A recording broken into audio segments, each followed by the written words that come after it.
Welcome everyone. I'm glad you all could be here tonight. I'm Ann Kruger. I'm the president of the Grossmont Mount Helix Improvement Association, and our organization is sponsoring this along with the Casa de Oro Alliance.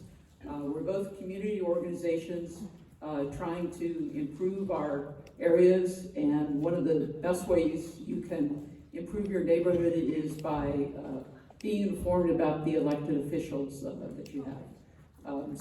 If you haven't had a chance to check out our tables back there, be sure to check them out. And if you're not a member of either one, you should join both of them. I want to thank our two candidates, Monica and Amy, for being here tonight.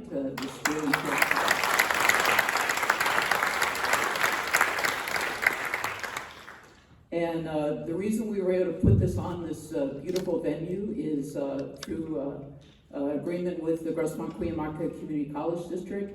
So I want to thank them and Cuyamaca College for allowing us to use this space. And Jessica and Dr. Jessica Robinson, the president of, there she is, the president of Cuyamaca, is going to make some brief comments. Thank you, Ann. Thank you. Welcome. Welcome to beautiful Cuyamaca College. How many of you have been on this campus before? Oh, good. Well, come back. Take a class.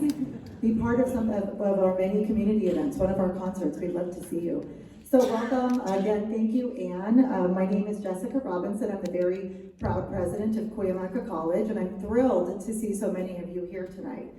As you know, engagement in our civic process is really critical for the continued growth of our community. And Cuyamaca College is very proud to host Councilmember Monica Montgomery Stepp and Amy Reichard in the discussion of the issues and the concerns for East County. It's also our pleasure to partner with the Grossmont Mount Helix Improvement Association to present today's debate. Thank you also for the Casa de Oro Alliance, the Valle de Oro Planning Group, and the League of Women Voters for their partnership and their support. Let's give them a round of applause.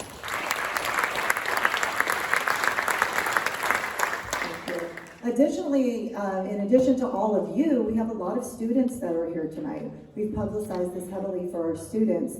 And as a lifetime resident of East County, as well as a lifetime resident of District 4, as well as a very proud Cuyamaca College alumnus, I'm the 7th president here, but I'm the very first president alumnus of Cuyamaca College. Community college works, everyone. I'm thrilled to see our students embrace civic engagement. More and diverse voices participating in the process ensures representation and subsequent policy development that serves our entire community. As an educational institution, we value all experiences and all perspectives. We encourage and we teach students to think critically, ask questions, and respect differences. We're proud of our East County community, and we're proud to provide and donate the space tonight for tonight's discussion of important East County issues. Thank you so much again for joining us and for your participation in the civic process. Thank you. Thank you, Dr. Robinson. We are putting this on through the League of Women Voters, and we appreciate them putting this on. They're the experts in this.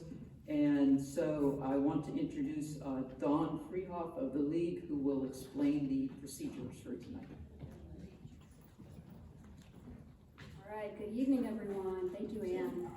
Hello, my name is Dana Freehoff, and I'm a proud member of the League of Women Voters of San Diego.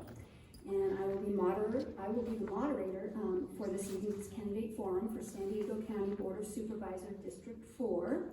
So if you're in District 4, you should have already received your ballots. They went out in the mail on October 8th to all registered voters in District 4.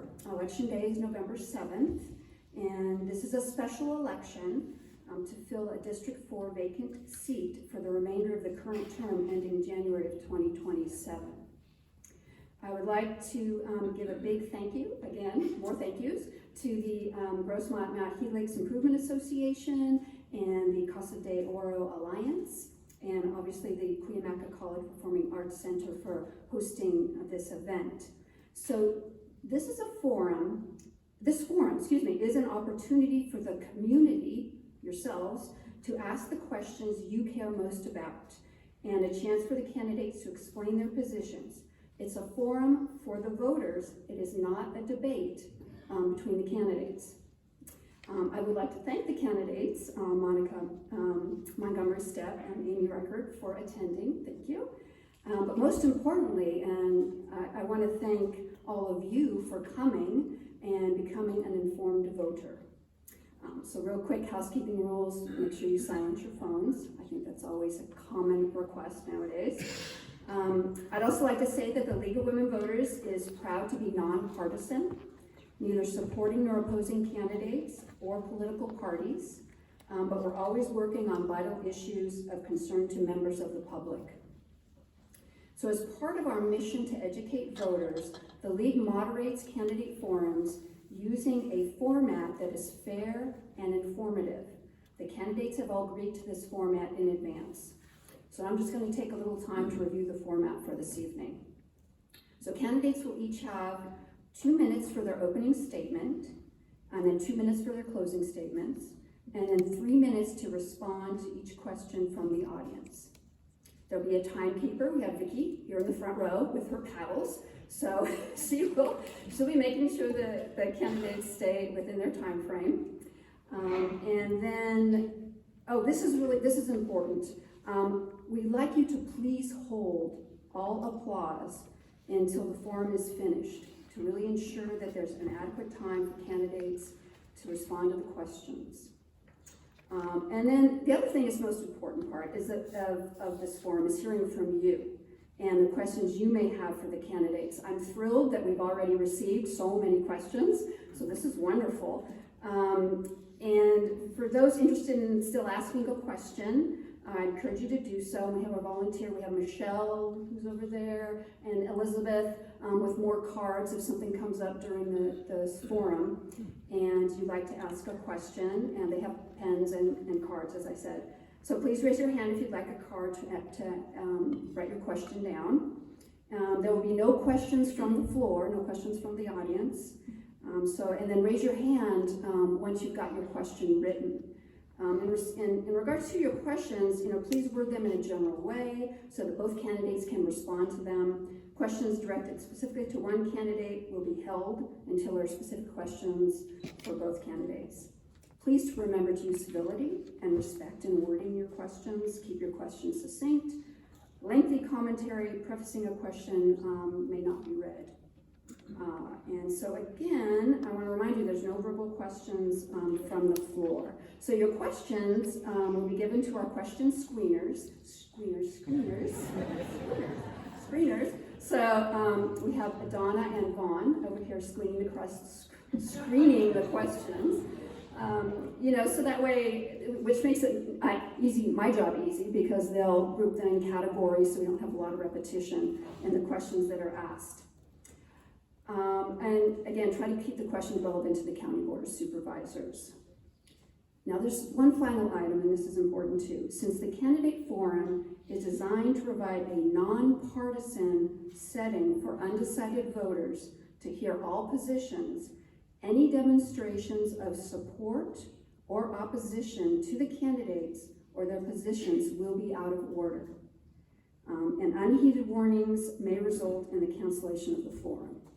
So the League is very proud to have a nonpartisan setting where candidates have an opportunity to state their positions. So again, no cheering, no clapping until we're at the end of the forum. We'd really appreciate it. All right, so I think we will get started. And we'll start with our opening statements from our candidates. And at random, we will begin with candidate Reichert. I'd like to start tonight off by asking you a question. By a show of hands, how many of you have lived in San Diego County for 10 years? Keep them up. 20, 30, 40, 50, 60, 70. All right, I see some 70s. Well, I've been here since I was 4 years old, so I have been here for 51 years, so you can do the math. And I grew up right here in Terrasana. I was adopted when I was a baby by a very loving mom and dad. My mom was a secretary and my dad worked at FedMart. How many of you remember FedMart? Yes. So when I was about 8 years old, that's when my dad was diagnosed with multiple sclerosis. He was no longer able to work, and my mom became the simultaneous caregiver and breadwinner for me and my 2 younger brothers. I'm very grateful that we were able to get Social Security disability to able to help my family in that safety net. I became the first person in my family to graduate college. I graduated from San Diego State University. I went on to find my biological mother before Google, and then that's when I figured out that I would want to become a state licensed private investigator. And so I've had my license since 1999, and I've been a successful businesswoman, Amy Reichert Investigations. So fast forward to the past few years. Well, I have a 24-year-old son and I have a 12-year-old son. And so in 2020, it was late 2020, that's when I founded a nonprofit that advocated for the safe reopening of schools, the safe reopening of churches, and the safe reopening of businesses. And then my nonprofit went on to file a federal lawsuit defending the religious civil liberties of over 2,000 San Diego city workers. And we won that federal lawsuit this year. So here we are in a special election, and we're at a crossroads. Everybody that raised your hands, I can't wait to hear your questions this evening. Thank you. All right, thank you, Candidate Reichert. Candidate Montgomery Stepp?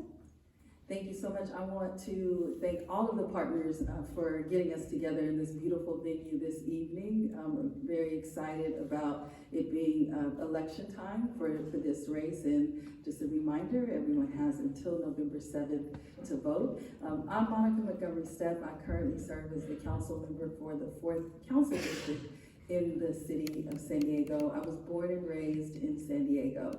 My parents raised us to know the value of hard work. My mom is a real estate broker, and my father owns a construction company, and she mostly helps him with that instead of doing her broker's work. And so again, they raised us with the value of hard work. I'm the oldest of 3 children. I have 2 younger brothers, and we were really taught to serve. We grew up in church, and my family had roots in about 3 churches here in San Diego, and a lot of our value system comes from that.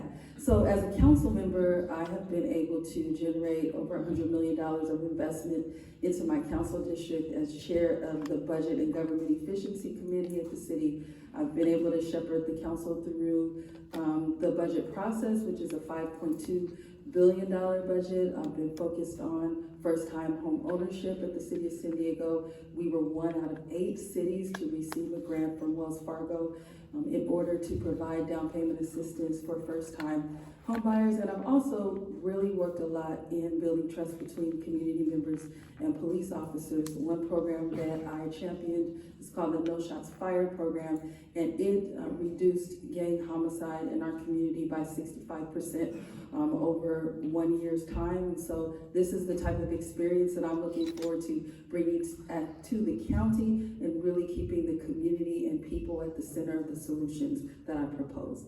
Looking forward to hearing from you this evening. All right, thank you for your opening remarks. So now it is time for the candidates to answer your questions. Each candidate will have up to 3 minutes for their responses. So the first question, we'll start with candidate Montgomery Stepp. What's the most important role of the county supervisor, and how are you best fit to fill that position? Yeah, I think the most important role is when we look at the budget is $8.1 billion. And the majority of that budget is in the health and human services arena. So the main job of a county board of supervisors is to make sure that the people of San Diego have the resources and the social services that they need. So in health and human services, it encompasses the foster care system. It encompasses behavioral health and mental health services. So many of the issues that we are facing in our region, the county has the infrastructure to help solve a lot of those issues. I think a couple additional roles, I think, of any elected official is to make sure that they are an independent voice for the people. I was endorsed by the San Diego Union and Tribune, and that was one of their attributes. Like said, that I had an independent voice and I maintained that voice. And so when I talk about a community governance model, I mean bringing the community's voice to the table. Some community folks have not quite been at that table, and using that voice to solve our issues and bring the solutions that our community members bring to us through the bureaucracy. It's extremely important for elected officials to be able to provide a check and balance on the bureaucracy to ensure that the programs that we are bringing forward are actually working for the people. So, you know, it is a tough job. I would say another main role and job of the County Board of Supervisors is to ensure that they are working with the federal government, the state government, which is where the county receives the majority of its funding, and also the unincorporated areas and the cities within the entire county, and to provide support to them. So it's a very well-rounded position. It has a lot of responsibility, and based on the track record that I have been able to institute and my reputation, I truly believe that the experience that I would bring to this county seat will help us move forward and deal with a lot of the critical issues that we are facing now, main one being homelessness and then housing. So I'm ready to do that for you all, particularly here in the East County, but also for the entire supervisorial district. All right, so Candidate Rucker, again, the question, what's the most important role of the county supervisor, and how are you best fit to fill that position? The most important role of a county supervisor is to serve the people. If you look at the county website, you can see the org chart for the County of San Diego, and it's the people who are at the top, then the Board of Supervisors. Well, many people over the past few years just do not believe that the county is living up to its own org chart, and people have not been seen or heard, or they don't feel like their elected officials even care about them. And so essentially what a San Diego County Board of Supervisor, like big overview, is public health and public safety. So let's talk about public safety. Public safety, we're in a crisis right now with our sheriff's department. In this area in particular, it's not the San Diego Police Department that polices this area, it's the sheriff's department. And right now our sheriff's department is understaffed by 250 deputies. And the same goes for our jails too. Our jails are short-staffed, and there we're seeing sheriff's deputies that are working mandatory overtime. And as a result, we're also having a crisis in our jails that's unacceptable, with increasing inmate deaths, overdoses, and suicides. And so that brings me to the second thing that's so important for a San Diego County Board of Supervisors, public health. We all know that when it comes to public health, mental health is a crisis right now. We're seeing it on our streets, in our jails, on our sidewalks, and in our schools, and in our very homes, especially with our kids. Part of my story is when I was 30 years old, I was 8 months pregnant with my first child.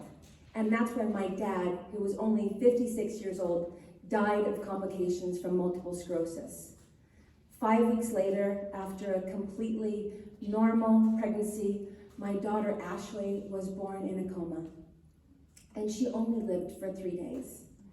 And after that, I was one of those people that suffered a crisis. I was diagnosed with major depression, post-traumatic stress disorder. And the sadness was so bottomless that sadly I turned to alcohol.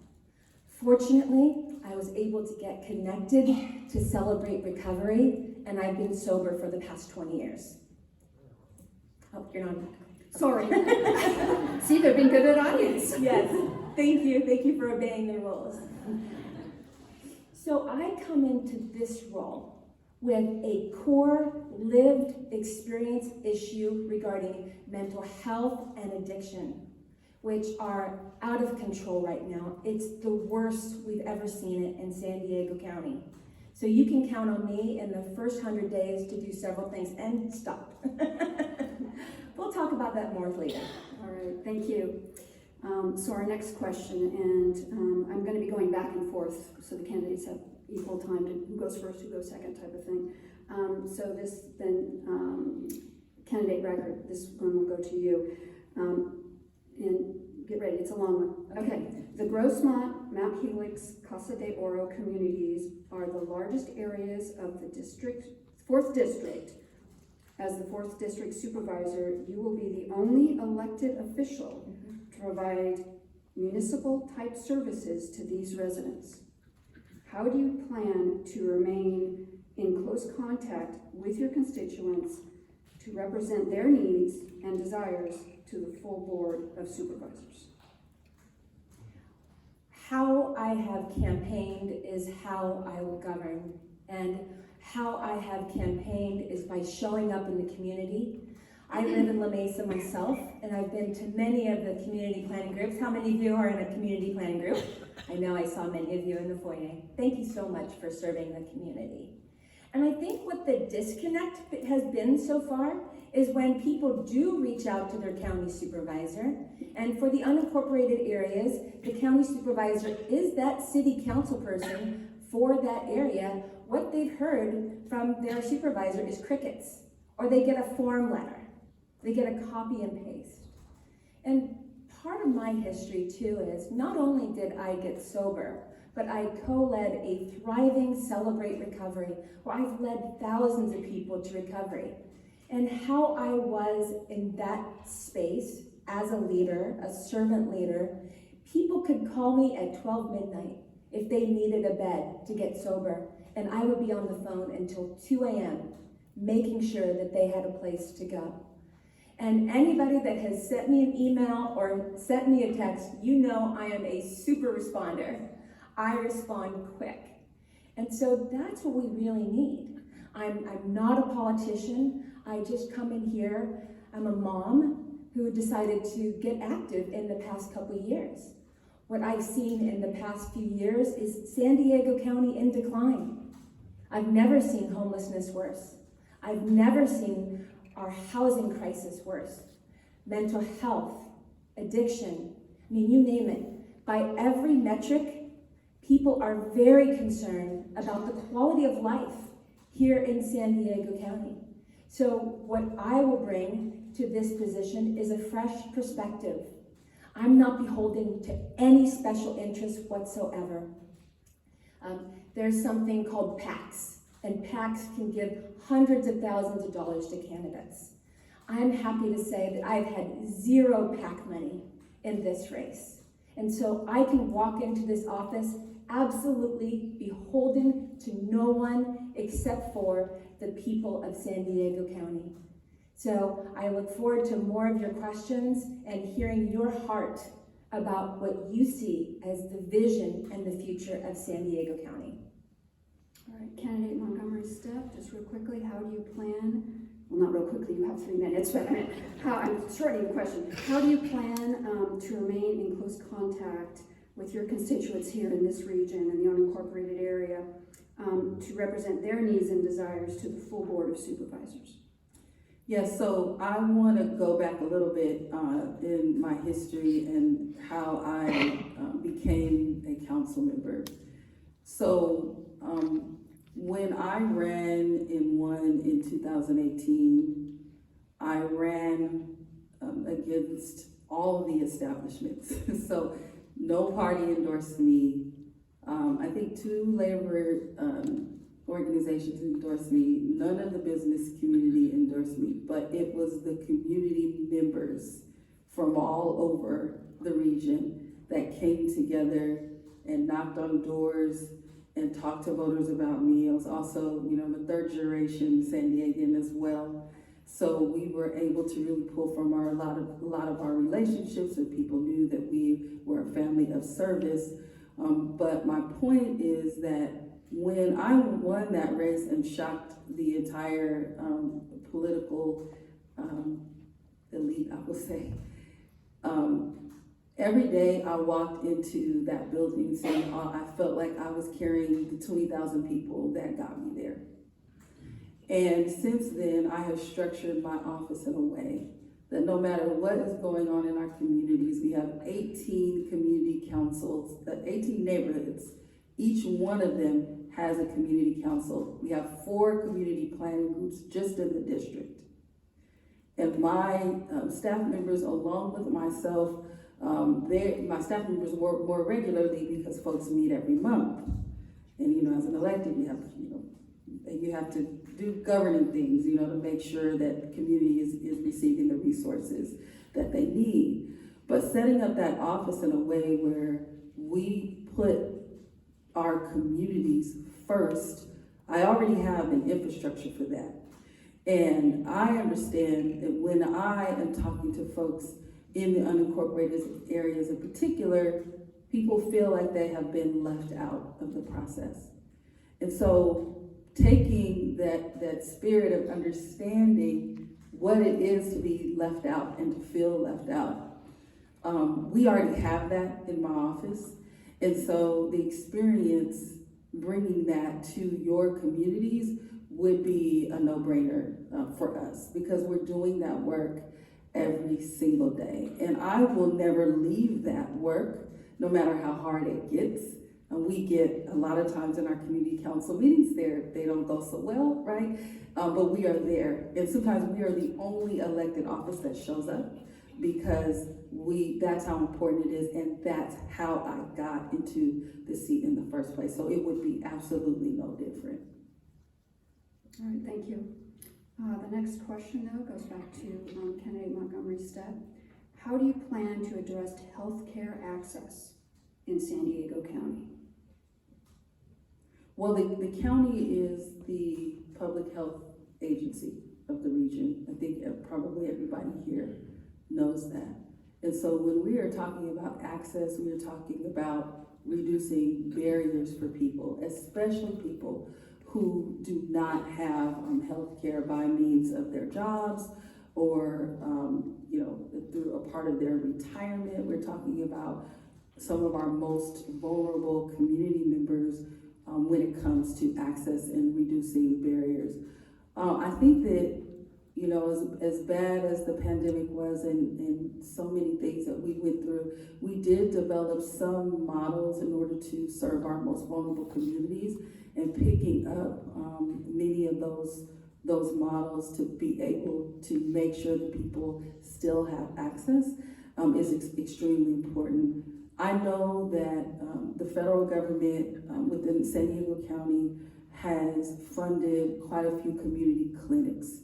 So to be able to provide that type of healthcare where anyone who needs it can receive it within our communities is very, very important. That does require relationships on those levels, which I have, and definitely willing to use them so that everyone can receive the healthcare that they need. I would use the newest Live Well Center as an example that we have in our community. It was an $80 million investment from the county, and it does have offices, public health offices. It does have mental health offices in that community building now, and we just had the grand opening a few weeks ago. Those are the types of community centers and buildings that we need to ensure that we are reducing the barriers for people who need healthcare the most. I also want to just talk briefly as we are digging into a lot of our issues around homelessness and people who need services for addiction and also need services for mental health.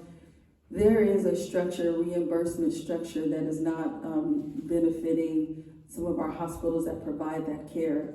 It's not benefiting them well. So working with the state and the county to ensure that the reimbursement structure is one that does not yet provide another barrier for people, I think is something that we haven't talked about much, but it is a really, really big deal. when we're talking about public health and also mental health services. So there's a lot that we can do to reduce barriers. Some of it is just getting through the red tape. And I'm looking forward to doing that work. All right, thank you. Candidate Riker, to address healthcare access in San Diego County. There are some great community organizations who are already in various communities like San Ysidro Health. And what I believe what the county can do is link arms with these existing community clinics that are already in communities and help them by getting federal grants and state grants as well. Now, when it comes to mental health, though, here is what we need to do with what the county actually is allocating funds towards. So right now in San Diego County, a lot of people don't realize there's something called a Crisis Stabilization Unit, a CSU. And what that is it's an urgent care where people who are experiencing a mental health crisis can go for absolutely free without a referral and without an appointment, and they can get the help that they need. The other thing that the county is doing is called the Mobile Crisis Response Teams. And what they are doing is, it's fantastic. These teams, they're not staffed with law enforcement, so people from the community, loved ones, family members, if they are concerned about a loved one, they can call that 800 number, and the Mobile Crisis Response Team will come and help this person in crisis. We've had a lot of success with these teams. There's roughly about 30 of them right now in San Diego County, and I would like to see that doubled. Now, there are situations where law enforcement does need to be involved because somebody might be threatening suicide and they might have a weapon. And so that's the psychiatric response teams. And so when those teams come out, they're able to actually help the family members with somebody who might be threatening their life with a gun, for example, and help them get the mental health that they need. We need to expand those teams as well. Now, one of the things that hospital group leaders are saying that is a real issue right here in San Diego County is we don't have enough psychiatric beds. In San Diego County, we have 742 psychiatric beds for a population of 3.3 million. And hospital leaders say that we need to double that number at least. We don't have a real-time tracking system either. So if somebody needs a psychiatric bed, then they have to call various facilities to get one. We need a real-time tracking system, and that's something that I would do in my first 100 days. So right now, what we really need to concentrate on is mental health and access to public health. And I believe that that can be achieved sensibly with existing groups that are already in the communities and helping them get grants and funding, and making sure that we are deliberately spending money on mental health, on evidence-based programs. Thank you. All right, thank you. Next question, and we'll start with candidate Record again. AB 1033 was passed this week, which allows homeowners to sell an ADU built on their property. Communities, cities, assuming the county, must opt in to put this law into effect. What is your position on AB 1033, opt in or out? And if you have no opinion yet, what do you see as the pros and cons? So I've heard loud and clear from the community about concerns about ADUs and also another Senate bill called SB 10. So in this case, with this particular Senate bill and with ADUs, my concern would be, okay, the ADU that's in the backyard, who can it be sold to? Can it be sold to a corporation? And then we might possibly see Wall Street owning huge swaths of residential neighborhoods. If you are familiar with SB 10, will you raise your hand? SB 10 is very similar to this in that cities would have to opt in. Thankfully, no cities have in this county. And so under SB 10, what can happen is your next door neighbor can sell their home, a corporation can come in, bulldoze that home, and build a 10-unit apartment building with 2 additional ADUs. And there's no parking, that's set into the law, and there's no setbacks. So again, my huge concern would be that it's the dream of every person to realize the American dream, to own a home. And what we're seeing in the past few years is 50,000 people have left this county so that they can afford a single family home in other states. A lot of people are really shocked by that. Yes, our population has declined according to county numbers. And so my answer to this question about ADUs is when it is in regards to somebody taking their property and then splitting it off, I would really want to know, considering SB 10 is the gator that's in the water, could that also possibly mean that somebody could sell that ADU to a corporation? They could actually tear down that ADU if SB 10 came up, and then what would happen is you would have apartment buildings built there that are for rent and not for sale. So thank you to the person who brought up to that question, and I share your concerns.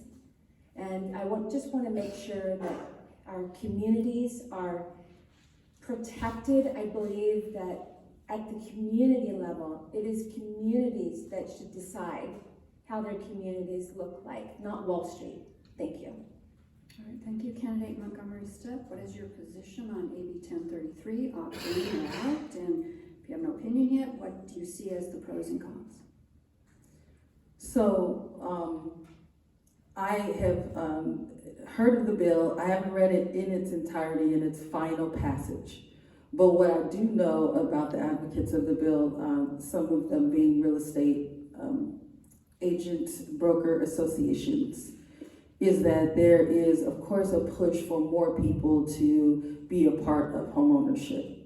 And that is extremely important to me. In my introduction, I talked about receiving grant funding from Wells Fargo Bank to the tune of $7 million, specifically to help first-time homeowners with down payment assistance and to set up an infrastructure where we are helping people own their own homes, especially for the first time. We know that across the nation, but especially here in California, that is a way that people can build wealth. And so it's very, very important to me. We've done other efforts as well, working on helping first-time home buyers. So I think that I have to go with the intent first. That was the intent. I don't, although the corporations do find loopholes oftentimes, the intent of this bill, especially from hearing from the advocates of the bill, is to open up home ownership for more people in our region. That I will always support. However, there are unintended consequences of some of the bills. We dealt with this with SB 9, that's allowed for the construction of more ADUs, with not a lot of limits on what people would be able to charge for rent. So we're finding that as these units are being developed, the rent is extremely high and it's impacting the neighborhoods in that way. But I think that in this day and time, we have enough knowledge at the table to be able to craft legislation that will help open up the opportunity to more people to own homes. That's what this bill was all about. And in that way, I do certainly support that intent. Opting in, I don't know that yet because I would have to do certainly additional research, but I just want to be on the record that I do support having home ownership open to as many people as possible, especially in California and especially now, because what we have right now is a crisis of middle income homes. That's what we have right now. People are not able to move up because we don't have enough housing that would fit that area median income. So I do support that intent. All right, thank you. Next question then, we'll start with candidate Montgomery Stepp. What is your plan to clean up our neighborhoods and get rid of trash, graffiti, homelessness, people living in RVs. It's quite a list. So that was the question. Okay, I really want to hit each one, right? So I talked a lot about our community advocacy currently as a council member, some of the things that I'm looking forward to taking into the unincorporated areas. One is our community cleanup that we have that is quarterly. We partner with EDCO and a lot of the other companies in order to have our neighbors and our residents come to one place to be able to dump a lot of the things, mattresses, tires, they can get rid of electronics, anything that they have. We provide that service because it takes money to have to go to the dump. So we provide that service for free quarterly for our residents, and it has helped clean up our neighborhoods and our communities. So certainly instituting something like that for these areas, I would be looking forward to doing for sure. Same thing with graffiti. Graffiti, especially if it's on public property, it takes less time to get rid of it. And we know with graffiti, the sooner you get rid of it, the better. And then folks end up not doing it or, going somewhere else, which is still a problem.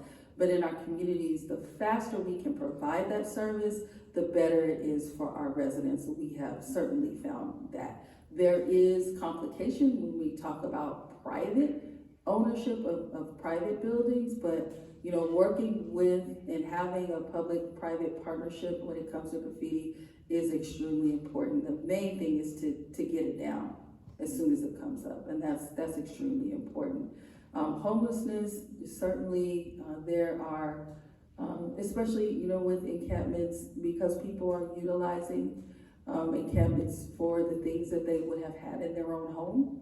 That does produce quite a bit of debris on our streets. That is a tough one. And there are some cities that have designated certain areas for people to be able to camp and provided specific ways that the trash can be thrown away.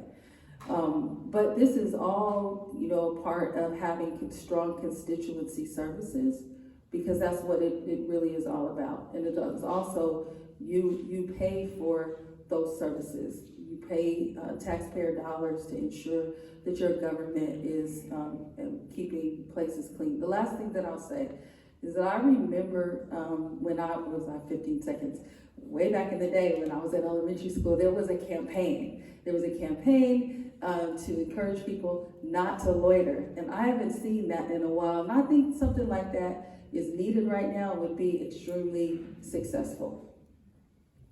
All right, thank you. So candidate Reichert, what is your plan to clean up our neighborhoods, get rid of trash, graffiti, homelessness, and people living in RVs? One of the biggest compliments that I got while I've been running for office here is when somebody contacts me through email and they say, Amy, I have this issue, can you help? And so they're already turning to you and they're already asking me to help them out with a community issue. And it was right here in East County. And it was somebody just off of Campo Road, and there was an overgrown culvert. And they had gotten the runaround from the county and from the state, and I was able to return their call within 15 minutes and help them get that problem stopped. So here's the thing, we have such a toxic political culture right now, and this is a nonpartisan office. At the end of the day, we don't want to have a supervisor who is going to politicize every single issue, right, on the board. What we really, really need is somebody that's going to fix the potholes in East County.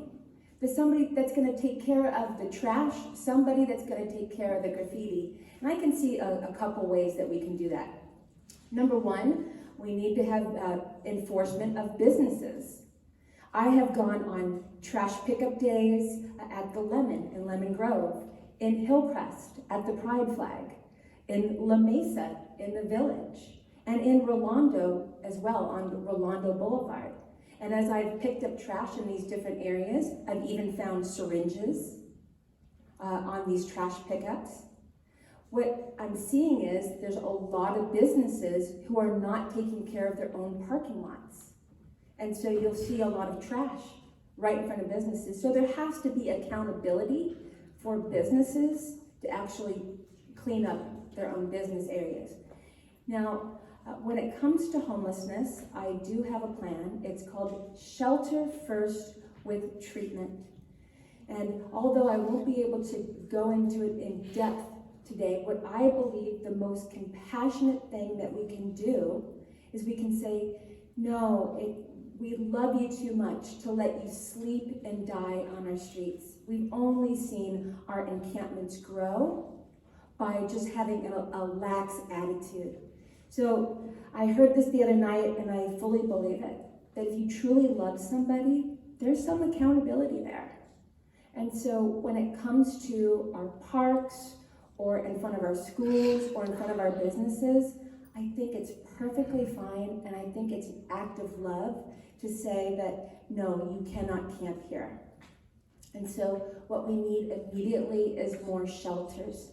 Because what we're seeing with the encampments, again, what's happening is a mom just told me that her child stepped on feces, had to step around syringes. So in closing, what I really want to say is these encampments actually cause a lot of trash in neighborhoods, and we really need to help these people get shelter. Thank you. All right, thank you. I guess we go on to our next question now. And that is, here we go. Will you support efforts to find funding and expedite construction of the 94/125 interchange? Go ahead. Yes. So I actually drive that interchange every single day. My son goes to school in Spring Valley, and so that interchange is a nightmare. Raise your hand if you drive it on a regular basis. There's accidents all the time, it's backed up, and on an environmental level, when you have that kind of congestion going on there, it's bad for the environment. I went to a meeting that was in La Mesa, and it was put on by Caltrans, and there were just as many people in that room as there are here tonight. And let's face it, residents have been waiting for over a decade for this to happen. And really, I think this is a failure of Sandag as well, because voters passed the Transnet tax. And we all passed that, and it's part of the sales tax, with the idea that that money would go to road infrastructure. But here's what's really happening. 2/3 of that Transnet tax is being spent on bike lanes and public transportation. I do believe that we need to make public transportation safer, more convenient, more accessible, so people want to take it. But right now, only 4% of San Diego County residents actually even take public transportation at all. And so what I would do, if elected as supervisor, is I would hold Sandag accountable, and I would make sure that not one more dime of our taxpayer money is spent until they start putting money into our roads and to fix the 94/125 interchange for good. All right, thank you. Candidate Montgomery Stepp, will you support efforts to find funding and expedite construction of the 94/125 interchange? Yes, I can feel the people wanted to clap there. I know, thank you. It's good. You guys are amazing. just being obedient. We love it. Yes, absolutely. So yes, this interchange was it's been a part of the regional transportation plan. Community members have been waiting for it for a very, very long time. The one thing that I'll say is that as we do add more roads, more lanes, then the research does show us that it does cause more congestion, right? So as we do what was promised to the people, because it was promised. We also need to add other multimodal ways to get around that are more convenient for folks. And there are a lot of ways to do that. And so we have to, I think in this time, have to kind of do both, because it's not going to happen overnight where we find convenient ways to get around. And people, you know, California, San Diego is car centric. We love our cars. I do too. And I drive that 94, 125 interchange quite a bit, and it doesn't matter what time of day, it is extremely congested and crowded. So yes, it is certainly a priority to find funding for that. We, again, just have to keep in mind that as we move forward, we do have mandates that the state has given us to reduce our greenhouse gas emissions. We have many things that we have to follow. So keeping those things in mind, I think, is important as we move forward. And that's not a popular conversation, but you know, it is where we are right now. And I really am thinking about, you know, the future. I'm thinking about, you know, people who we are trying to get to stay in San Diego. We're losing a lot of talent, but I'm thinking about people who want to stay here and keeping our air clean and keeping this the beautiful San Diego that we know that it can be. Kind of balancing both priorities is very, very important.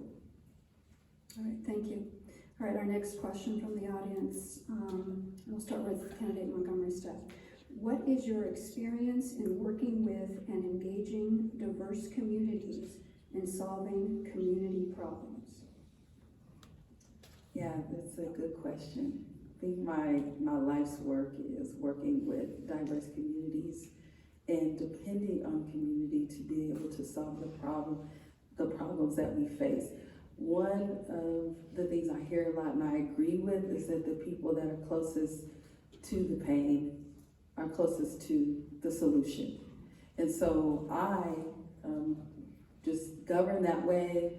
Prior to being in office, you know, I worked with homeowners, fought against the banks during the foreclosure crisis so that folks could keep their homes.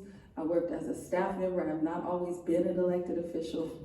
I worked as a staff member for 3 different elected officials on either side of the aisle.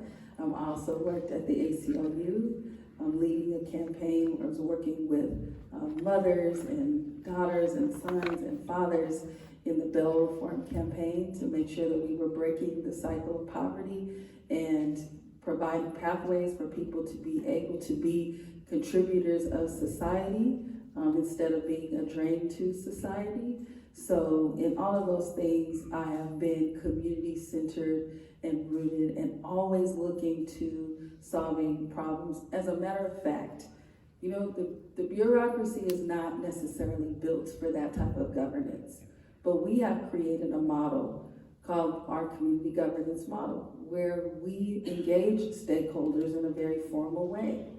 And we take them through the process of writing what would be a board letter at the county, an ordinance in our cities, and taking their ideas through the process is extremely important to me, and it has been my life's work. When I talk about the program that I championed, No Shots Fired, that is working with law enforcement.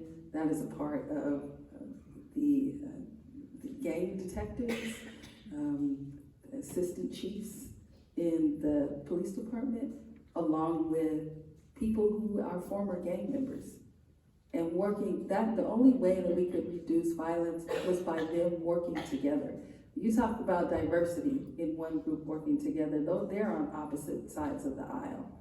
But because we have a common goal, all of us want to feel safe, all of us want opportunity for ourselves or for our children or for our grandchildren. All of us want safe parks. All of us want clean neighborhoods. And taking those overarching goals, putting people together and kind of figuring it out and understanding that we all have different experiences in life, really that's what I've done and why I think that I've been able to be successful with most communities that I speak to, that I work for, that I work with. within the city and within the region. All right, thank you. So candidate Record, what is your experience in working with and engaging diverse communities and solving community problems? How many of you are District 4 residents? District 4 is one of the most diverse districts in all of San Diego County. And one of the things I have so enjoyed about, yes, running for office is being out in the community. Just this past weekend, I was invited to a Hindu festival at Balboa Park, or the Chaldean Festival out in the East County just a few weeks ago. And I was invited to a moon festival at a Chinese church. And here's the thing, our diversity needs to be celebrated in San Diego. We're so divided right now. We really, it's time for the political culture wars to end. It's time for people to come together and have a laser focus on the issues that are going on right now. So as supervisor, my office will also reflect diversity. 33% of District 4 is Latino. And so what I believe is very important is to have a Spanish speaker in District 4. Another population that also needs to be represented are people who speak Arabic. For my campaign materials, I have printed materials in Arabic and Tagalog and Spanish and English. And it's very, very important that communities feel represented and they feel heard. As far as my experience in bringing people together, I founded a nonprofit, and I referenced that earlier, and it brought people from all different walks of life. It was a nonpartisan group, and it was all based on freedom. And that's exactly the kind of leader I want to be. I want to bring people together. And that's why one of my core values during this race has been to never name call. And so I'm sure you've all seen how I have lived up to that promise. And so right now in San Diego, we are at a crossroads. We do need a change in direction, and we're all done with the Nathan Fletcher style politics that was so divisive. And you hopefully have heard my heart tonight and my desire to bring people together and never divide us. All right, thank you. And now for our final question. So we'll be wrapping it up, and we'll start with candidate Record. The residents of the Grossmont, Mount Helix, Casa de Oro communities live here largely because of the quiet lifestyle than versus the crowded city neighborhoods that they often moved from. How do you plan to maintain the semi-rural lifestyles of these unincorporated communities?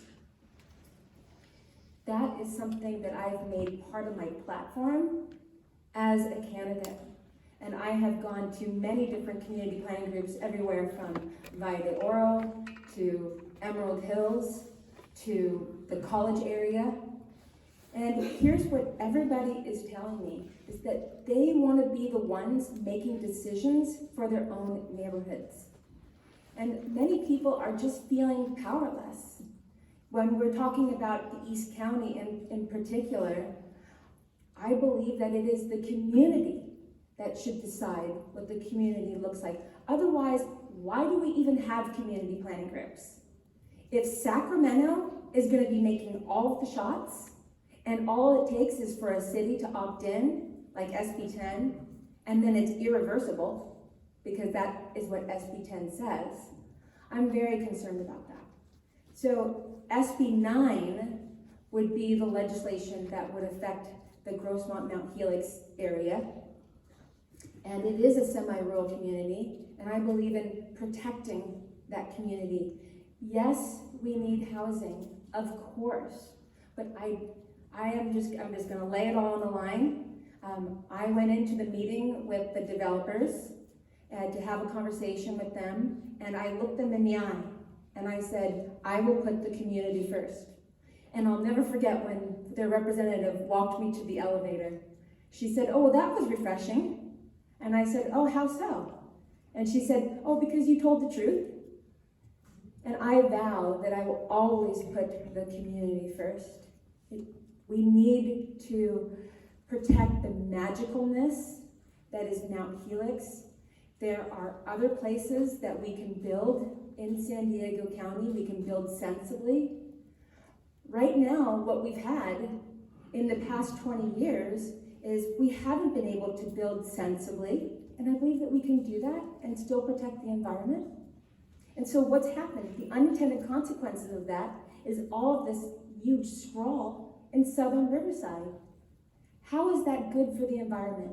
If people are living in Riverside and they're stuck on the 15 and they're just emitting all of these greenhouse gases into the environment, it's not good. So we do need to look at building sensibly, single-family homes, again, and that solves another problem. So people don't have to leave the state. So at the very core of my being, I believe that we cannot turn San Diego into Los Angeles or San Francisco. That is not a solution for our housing crisis. We can build sensibly, and we can do it while not destroying neighborhoods. Thank you. All right, thank you. So, candidate Montgomery Stepp, how do you plan to maintain the semi-rural lifestyle of these unincorporated communities? So, in this race, this issue has come up quite a bit, and I was the first person to go on record and say I'm absolutely against sprawl development. And I think that that is certainly a first step. I also met with the developers, and they did not like that either. And so that's certainly a big first step in maintaining the character of the neighborhoods and the communities, especially in the unincorporated areas, but is also good for our environment. Now, in the more urban parts of the supervisorial district, that would require the more urban parts to have more density. And that is how our climate action plans are usually built out, so that our areas that, are semi-rural can kind of stay that way, even if we build small, villages, cities of villages, to ensure that the unincorporated areas have the things that they need. But it really comes down to being against sprawl development. And that is going to be a continued fight at the county, because of course, the County Board of Supervisors make the land use decisions for the unincorporated areas, and there is more land to build in the unincorporated areas than there are in the more urban areas. So I've been on record from the very beginning against that type of development. That will absolutely not change. But we do have to figure it out, because as we talk about, the legislation around ADUs, as we talk about SB 10 and all of these other laws that are coming down from the state, we have a housing goal that we are supposed to meet. A committee comes together, a committee that I was a part of, comes together every 10 years and determines how many units the region needs. And it's about 171,000 units over 10 years. And as we are dealing with our homelessness issues, housing is just a part of that conversation. Because either people leave or they end up on the street. And so in protecting our semi-rural areas, also our open spaces, extremely important and in line with our climate goals. And we can get together and figure out how to build those units that we need in San Diego County. All right, thank you. All right, before our candidates give their closing remarks, I want to give a big shout out to our audience, and thank you so much for being such an attentive audience and for asking such great questions. We apologize that we couldn't get to all the questions. We were limited to an hour. We could have gone on quite a bit longer. But again, thank you so much for providing your questions, because that's what this forum is about. Remember some key dates. Again, ballots have already been mailed to those in San Diego County District 4, and the election day is November 7th. You can mail your ballot back, return it to one of the drop-off locations, or participate in the 10 days of early person voting. Go to sdvote.com and find your nearest voting location. So now for their closing remarks. Each candidate will have 2 minutes, and we will reverse the order. And so we'll begin with candidate Montgomery Stepp. Well, thank you everyone again for being so engaged in this race. I would just leave you with this. I understand what it takes to fight against a bureaucracy for the people. And it is not easy. It's not. And you do need someone with the experience to do that and the proven track record to do that. My heart is for the people and my work shows it. When I was 20 years old at Spelman College in Atlanta, Georgia, I was diagnosed with an autoimmune illness that affects my skin and muscles. I was waiting tables and by night and going to school by day. My parents were losing their business. My mom would send me a $5 bill in the mail because that's all that she had. And I had to come back home. I lost my ability to care for myself. My brother had to put me in a wheelchair and wheel me to the airplane. And when I got home, the only thing that I could do for myself was pick up a fork and feed myself. My family had to do everything else for me. And we had to apply for county services. And to be here in front of you right now telling that story and to have an opportunity to provide people with the dignity and respect that they deserve in their most vulnerable time, that is why I'm doing this. This is not about politics for me. I'm proud to have been endorsed by county workers that have put their trust in me. I'm proud to have been endorsed by nurses, California Nurses Association, that have put their trust in me. But this is really about you. It's not about me. And so I'm grateful to be here at a community college that helped me get through that rough time in my life. But I'm just here to serve. And my story personally and professionally shows that I am a fighter and I will fight for you. Thank you. All right, thank you. Candidate Riker. Thank you so much for being here. I just want to, say right off the bat, I am not a politician. I'm a successful small businesswoman. I led a successful nonprofit that filed a federal lawsuit and led to major civil rights wins right here in San Diego and saved over 2,000 jobs, most of them first responders and police. As I sit here, I'm very proud that this week I received the endorsement of the San Diego Police Officers Association. Also this week, it was a surprise, I received the endorsement of NBA legend Bill Walton. So that was really cool too. The thing is as a successful small businesswoman and anybody in this audience who has to write checks and has to balance the budget, that's what we're expected to do, and yet that's not what our government is doing. And so it's one thing to talk about experience, and then there is a little bit of sentiment around San Diego County that as we look around the city of San Diego and we see how much it has declined in just the past 5 years, and so dramatically, that we don't want the disastrous policies of what has led to the demise of what was once America's finest city to spread to the rest of the county. And so what I come with is a fresh perspective, somebody who hasn't been afraid to stand up for what is right. And for people, really, it had nothing to do with me.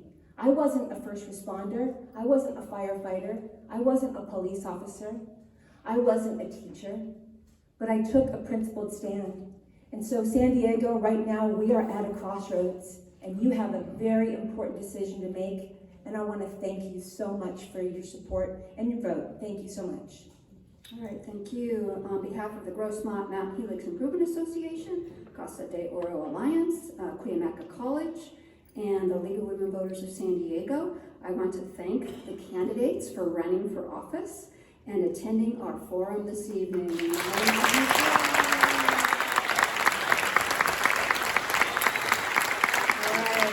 I want to thank you again. You are here tonight and you are following the League's motto, which is don't be a voter, be an informed voter. So thank you again. Good evening.